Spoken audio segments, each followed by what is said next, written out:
जुमरात हैं उसके हवाले से आपने दुरुस्त फरमाया कि ये अभी बिल इस हाल में, इस असेंबली में नहीं आया, तो जब आएगा उस पर बात करेंगे।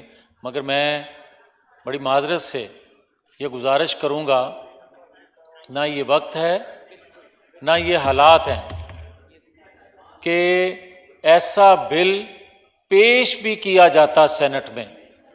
पास होना तो दूर की बात, आप उनको देखें जो 2 वक्त की रोटी को लोग तरस रहे हैं, आप उनको देखें जो बिजली के बिल नहीं दे पा रहे, आप उनको देखें जो अपने बच्चों की एजुकेशन जो है वो पूरी नहीं कर पा रहे। तो मेरा ख्याल है कि ये मुनासिब नहीं था उनका ये बात करना कि सरकारी मुलाजिम, हाँ कोई अच्छा वक्त होता, कोई अच्छा वक्त आए तो आप ज़रूर बात करें, मगर ये मौका ही नहीं है कि इस पे बात की जाए। मैं सर गुजारिश ये करना चाहता हूँ, अभी उन्होंने 2-3 बातें और की।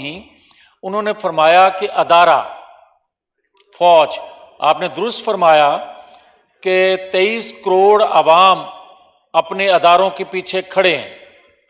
यकीनन हम रियासत के अदारे हैं, उनकी ताकत। I am sorry to interrupt you मियां साहब, आपके पास ही फ्लोर रहेगा, लेकिन मुझे नमाज ज़ोहर का वक्फा करना सर, अगर सिर्फ 5 मिनट दे दें तो मैं अपनी बात खत्म कर लूं सर, इजाजत दे देता हूं प्लीज।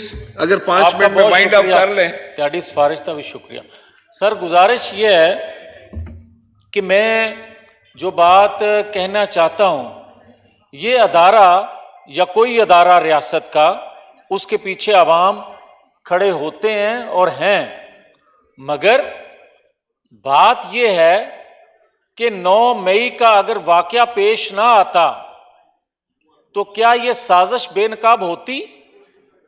और 9 मई के वाकये के बाद भी आज भी अधूरी उनके खिलाफ कार्रवाई की जा रही है। अगर आप इसको अधूरा छोड़ देंगे तो 9-10 मई को जो हुआ है, खुदा ना खास्ता इसके बाद बहुत बड़ा सानिया पाकिस्तान में पेश आ सकता है। वजह आप बताएं कि 18 से 25 साल का जो नौजवान है, जिसकी ज़हन साजी का जिक्र कर रहे थे मेरे भाई, तो भाई उसकी ज़हन साजी जो हुई है, 2 बंदे प्रेस कॉन्फ्रेंस करते हैं, उनको तो छोड़ दिया जाता है या जमानत दे दी जाती है। मगर जो वर्कर्स हैं, जो उस पार्टी के साथ, पीटीआई के साथ वाबस्ता थे लोग, क्या उनको इस तरह बेयारो मददगार छोड़ दिया जाए, जिनको वरगला कर, जिनकी ज़हन साजी करके उनको उकसाया गया रियासती अदारों के खिलाफ? अगर उनका जहन वही रहेगा तो फिर एक वक्त आएगा कि पाकिस्तान मुखालिफ कुव्वतें जो हैं, उन कुव्वतों को, उस कुव्वत को जो नौजवानों की कुव्वत है, रियासत के खिलाफ इस्तेमाल कर सकते हैं। अब मैं जो बात असल करना चाहता हूं सर, गुजारिश ये है कि आपकी साथ वाली बिल्डिंग में जो सियासत हो रही है, वो सियासत तो पूरे पाकिस्तान में नजर नहीं आ रही। आप ये देखें कि एक बेंच रात 8 बजे बनता है और जो बेंच बनता है उसमें कुछ मुअज़्ज़ज़ जज जो हैं उनको शामिल किया जाता है, जो इससे पहले इस बेंच का कभी हिस्सा नहीं बनाए गए। मगर गुजारिश ये है कि फिर मैं ये कहने में हक बजानब हूं कि जस्टिस शौकत सिद्दीकी साहब, जो इस अदारे के हिस्सा रहे हैं, उन्होंने कहा था कि जिस तरह बेंच बनते हैं और फिर जिस तरह के फैसले लिए जाते हैं, तो मैं ये कहूंगा कि पाकिस्तान के अंदर जो शख्स लॉन्च किया गया था, जो एक मसनूई निज़ाम तश्कील दिया गया था, या जो एक ढांचा खड़ा किया गया था जो मुंह के बल गिरा है, आप मुझे ये बताएं कि उस वक्त के जो जर्नल और जज थे, उन्होंने, आज तो हम कहते हैं ना कि 9 मई जो है यौम स्याह है, तो मैं ये कहूँगा कि 9-10 मई जो है वो यौम स्याह ही नहीं, उस वक्त के जज और जर्नैल जो थे जिन्होंने इसको लॉन्च किया था, उनके लिए ये एक स्याहकारी से कम नहीं है कि जिन्होंने इसको लॉन्च किया और आज पूरी कौम भुगत रही है। मगर मैं ये अर्ज करूंगा कि अगर इंतहाई मोहतरम, और मुझे खुशी है कि एक गैर यकीनी सूरत हाल जो थी उससे कल जो नोटिफिकेशन सदर पाकिस्तान ने किया उससे गैर यकीनी सूरत हाल से निकलने में मदद मिली।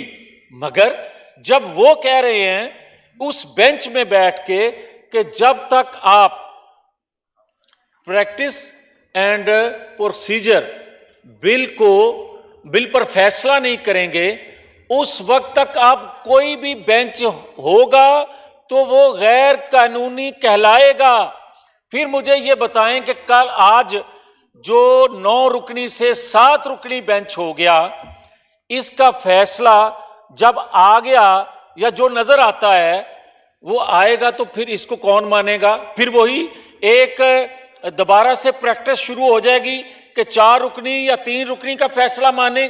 फिर मुझे ये बताएं कि साथ वाली बिल्डिंग में बैठ के कौन सी खिदमत इस कौम की जा रही है कि आप देखें 9-10 मई को जो लोग शामिल थे जिनकी वीडियो ऑडियो मौजूद है उनको तो आप बरी कर देते हैं बगैर नोटिस के। और फिर मुझे कोई बताए कि किसके पास लेके जाएं हम पाकिस्तान का मुकदमा, कौन फैसला करे कि आप एक तकरीर, मुतनाज़ा तकरीर करने पर इस हाउस के मेंबर अली वजीर को 26 माह गिरफ्तार रखते हैं और दोबारा उसे गिरफ्तार करते हैं फिर उसने मुतनाज़ा तकरीर करने पर। तो मुझे ये बताएं जो 1 साल से मुतनाज़ा तकरीर कर रहा है और पाकिस्तान की ईंट से ईंट बजा दी उसने, पाकिस्तान की 9-10 मई को चूल्हे हिला के रख दी, आप उसको 26 घंटे गिरफ्तार करने के लिए तैयार नहीं है? क्यों नहीं है? तो फिर मुझे ये बात कहने दी जाए कि क्या रियासत से बढ़कर इंसानी हकूक मुकद्दम है, मुकद्दस है? और वो दुनिया जो अपने मुल्क के अंदर इस तरह की कार्रवाइयां होती हैं, चंद फाइलें उठाने पर अपने साबिक सदर को गिरफ्तार कर सकती हैं, तो यहां इंसानी हकूक का भाषण हमें दिया जा रहा है जिसने पाकिस्तान की चूल्हे हिला के रख दी। तो मैं कहना यह चाहता हूं जनाब स्पीकर, इस पर भी जरूर रूलिंग दें। जो होली पर रूलिंग आ सकती है इस पर भी रूलिंग दें कि पाकिस्तान हमें ज्यादा जान से अजीज है। हम नहीं देखेंगे कि जजेस गेट से किस गाड़ी पे उसको लाया जाए और 1.5 माह से ज्यादा अरसा गुजरने को है, अभी तक मेरे पाकिस्तान की ईंट से ईंट बजाने वाला एक भी सजा को नहीं पहुंचा। तो फिर मुझे ये बताएं कि ऐसे काजी वक्त के जो हैं, जो फैसले वो दे रहे हैं, जैसे बेंच वो बना रहे हैं, जैसी सियासत वहां की जा रही है, उसके बाद मैं अपना मुकदमा कहां लेके जाऊंगा? नमाज जोहर के लिए 30 मिनट का वक्फा किया जाता है।